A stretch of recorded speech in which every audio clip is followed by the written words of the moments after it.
तो शुरू करते हैं। पिछले एपिसोड में हमने देखा था कि तुए वो जेट स्लीप जाओ जो के हाथ में से छीन लेता है और आगे अभी तुए को दिखाते हैं जो जेट सील ऊपर के ओर करते हुए कहता है कि अब मैं प्रिंस हूँ, अब मैं ये इम्परल सील मैं अपने पास रखूँगा और मैं किसे मारूंगा या किसे छोड़ूंगा ये मेरे ऊपर निर्भर है। पर झाओ वो लेने की कोशिश करने लगता है। तभी ये देखकर झाओ सू सोचती है कि क्या ये प्रिंस पहले से एक ऐसा ही आदमी है।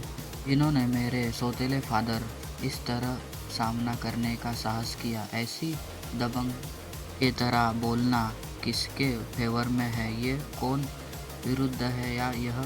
उनके चेहरे के एक्सप्रेशन और की बॉडी लैंग्वेज देखकर वो ऐसा लग रहा है कि वो कितना साहसी आदमी है। तो प्रिंस का पिछला व्यवहार, क्या यह सब एक एक्टिंग था? तभी तुए और झाओ को देख सकते हो जो उस सील के पीछे पड़ा होता है और वो तुए ने अपने सर के ऊपर रख दिया होता है। तभी झाओ उसको देख के कहता है कि अपने हाथों में इम्परल सील हाथ में आने के बाद उसने अपना असली रंग दिखाया। इस बीच मेरे मेरे फादर नाराज हो रहे हैं। भी झाओ गुस्से में कहता है, आप थ्रोन पर चढ़ने से पहले ही एरोगेंट हो रहे हैं। यदि मुझे तुम्हें ऊपर उठाने की पावर है तो मेरे पास तुम्हें नीचे तान लाने की भी पावर शक्ति है। ये सुनकर तुए उस चीज़ को जेट स्लिप को अपनी जीभ से चाटने लग जाता है और कहता है कि तो फिर आओ जल्दी करो और मुझे मार डालो। आप 77 के मास्टर कौशल्य वाले व्यक्ति हैं, मुझे निराश ना करें। तभी जाओ आगे बढ़ते हुए कहता है कि ठीक है, मुझे तुम्हें गला घोटकर मार डालने हुए देखना है। तभी जाओ सू अपने फादर को पकड़ते हुए कहते हैं कि फादर शांत हो जाइए। तभी ली बीच में आ जाता है और कहता है कि तुम दोनों बहस करना बंद कर दो, यह सभी का लक्ष्य एक ही है, आइए शांत हो जाइए। तभी जाओ उसके पास देखने लगता है, ली के पास। तभी तुए भी उसके पास देखता है और सोचने लग जाता है। तभी ली अपना काफ़ी शांत रहता है। तभी तुए स्माइल करता है और मन में कहता है, अरे ऐसा ऐसा लगता है कि हमें आग में कुछ ईंधन डालने की ज़रूरत है। तभी भी ली कहता है कि हमारा क्या ख्याल है? इतना कहते ही वो सामने की तरफ देखता है तो तुए के हाथ से जो सील गिर जाती है। ये देखकर कहता है ओ नहीं, हैरान हो जाता है। तभी वो सब के सामने उसे गिरवा देता है और कहता है कि उप्स। ये देखकर झाओ गुस्सा हो जाता है और चिल्लाने लगता है नहीं। तभी तुए हंसते हुए कहता है मेरा बुरा हुआ, यह फिसल गया। तभी ये हमको सील के बारे में बताया जाता है कि ये इम्परल कियान डायनेस्टी का नियति और सत्ता का प्रतीक है। यह एक दरबारियों के लिए प्रिंस का आदेश है और यह दुनिया और उसके ऊपर एक रूल करने का एक टोकन है। कियान प्रिंस तू कियान ने खुद को कियान वन प्रिंस कहा, जिसका अर्थ यह है कि कियान डायनेस्टी पीढ़ियों से तक कायम रह सकता है। तभी हम देखते हैं कि वो सील टूट चुकी होती है और तभी ली गुस्से में कहता है एम्परल सील को तोड़ना एक बहुत बड़ा अपराध है और इस हद तक उकसाना मुझे विश्वास नहीं है कि आप इसे सहन कर सकते हैं। ये सुनकर वे स्माइल करने लगता है, क्या आप मुझे मार डालोगे और मुझे अपना काम करने देंगे? तभी ली को देख सकते हैं जो उसका चेहरा लटका हुआ होता है। तभी तभी झाओ गुस्से में कहता है कि तू है आगे कुछ कहने जाता है। तभी ली उसे रोकता है और कहता है कि आपने प्रिंस नहीं, प्रिंस सिर्फ मजाक कर रहे हैं। पूरी दुनिया आपकी है, जेट तो एक टुकड़े की तो बात है, छोड़िए। ये देखकर झाओ तो कुछ समझ में नहीं आता और तभी आगे ली कहता है कि यदि यह टूटा हुआ है तो यह टूटा ही हुआ रहने दो, यह कोई बड़ी बात नहीं है। देर हो रही है प्रिंस, आपको जल्दी से जाके आराम करना चाहिए। हम अन्य मामलों पर यह किसी और दिन बात चर्चा कर सकते हैं। ये सुनकर तुए परेशान होता है। तभी ली तुए को ग्रीट करते हुए वहाँ से जाने लग जाता है और सभी जाने लग जाते हैं। तभी तुए पीछे से कहता है तुम क्या कानून की तरह प्रिंस और आम लोगों को सामान नहीं है? क्या तुम मुझे मारने नहीं जा रहे हो? ये कहते ही फिर सीन शिफ्ट होता है। हमें एक मेंशन दिखाते हैं, वहाँ पे जाहो और ली बात कर रहे होते हैं। तभी जाहो कहता है कि हमें तुए से छुटकारा पाने का कोई रास्ता खोजना होगा। ये सुनकर ली पीछे देखकर कहता है तो लौट जाओ, क्या आप तुए को देख के खत्म करने का परिणाम जानते हो? ये सुनने के बाद जाओ होता है कि इसका क्या परिणाम हो सकता है। तुम रीढ़हीन मूर्ख हो, तुम अब भी उसे बच्चे को प्रिंस कहते हो।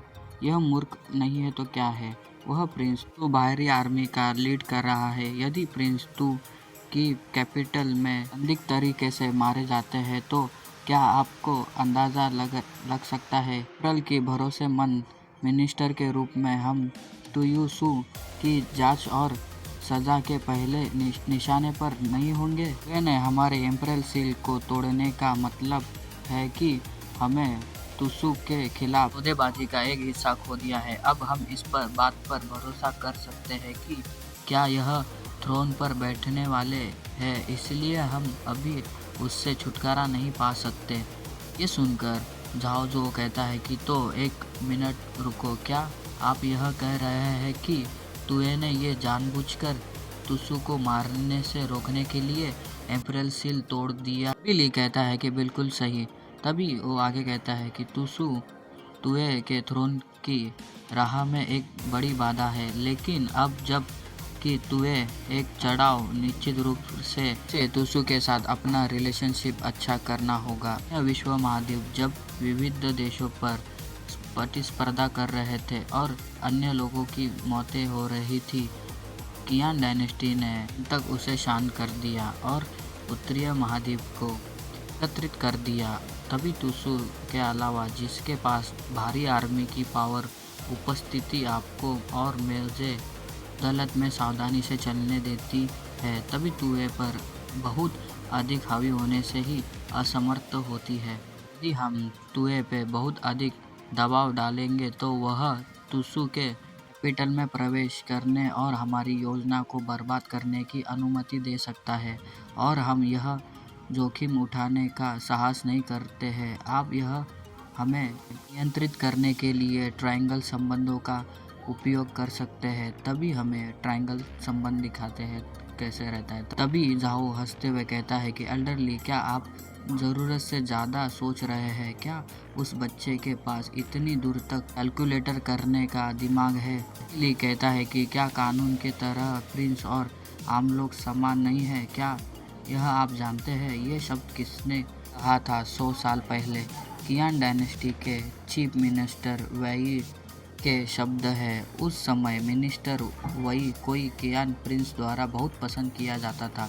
उन्हें पास अपार पावर थी, वह खुद बाकी सभी से ऊपर थे, लेकिन कि उसने कियान प्रिंस का भरोसा खो दिया था, इसलिए उसे अंग भंग करने की मौत की सजा दी गई। तभी तुए को इमेजिन करते हुए दिखाते हैं कि तुए ने उनके कठपुतलियों को बनाकर सोचकर झाओ गुस्से में आता है और कहता है कि मैं वही नहीं हूँ, मैं उस बच्चे के आगे कभी नहीं झुकूंगा। वह केवल तुसु की आर्मी ताकत पर निर्भर है, क्योंकि उसने कोई आदेश जारी नहीं किया है, इसीलिए मैं किसी को तुसु को मारने के लिए भेजूंगा और फिर यह सब उस पर डाल दूंगा। परिणाम वही होगा। ये सुनकर ली सोचता है और फिर उसके पास देखकर कहता है कि वे के लिए हमारा पिछला समर्थ इसीलिए था क्योंकि पहले एम्पायर का उनके सन के बीच में उन्हें नियंत्रित करना सबसे आसान था, लेकिन अब ऐसा लगता है कि अभी वो हंसने लगता है हाँ हाँ हाँ, और डेविल की तरह कहता है कि पहले के एम्पायर आपके डिसेंडेंट सचमुच मनोरंजक है। फिर सीन शिफ्ट होता है, हमें एक जगह का सीन दिखाते हैं कि एक पैलेस होता है जो वहाँ पे तुए सो रहा होता है। फिर तुए अपनी आँख खोल कर कहता है बहुत बोरिंग है, अच्छा खाना नहीं है, बोरिंग गेम है, और तो मेमोरियल को पढ़ना है एक एक अक्षर। तभी मैं ये अक्षर पहचान भी नहीं पा रहा हूँ, वह क्या है? यहाँ और वहाँ कुछ भी अच्छा नहीं है, कितना बोरिंग एरा है। फ़ोन और कंप्यूटर के बिना मैं मर जाऊँगा, और अपना सर पकड़ते हुए कहने लगता है। तभी वहाँ पे कोई आता है तो वो उसके पास देखता है तो ये कोई नहीं, ये झाओ सू होती है जो शर्माते हुए आगे बढ़ती है और कहती है कि प्रिंस के बाजू में बेड पर सोकर आपकी सेवा करनी है। ये सुनने के बाद पहले तो उसको कुछ समझ नहीं आता और उसके पास देखने लगता है, फिर जब समझता है तो अपनी गंदी सोचते हुए वो अपने लाल टपकाने लग जाता है। तभी जो भी मैंने पहले कहा था वो मैं वापस लेता हूँ। ये कहते ही ये एपिसोड खत्म होता है और मिलते हैं अगले एपिसोड में नए वाले, और लाइक सब्सक्राइब कर देना। चलो मिलते हैं अगले एपिसोड में, बाय बाय।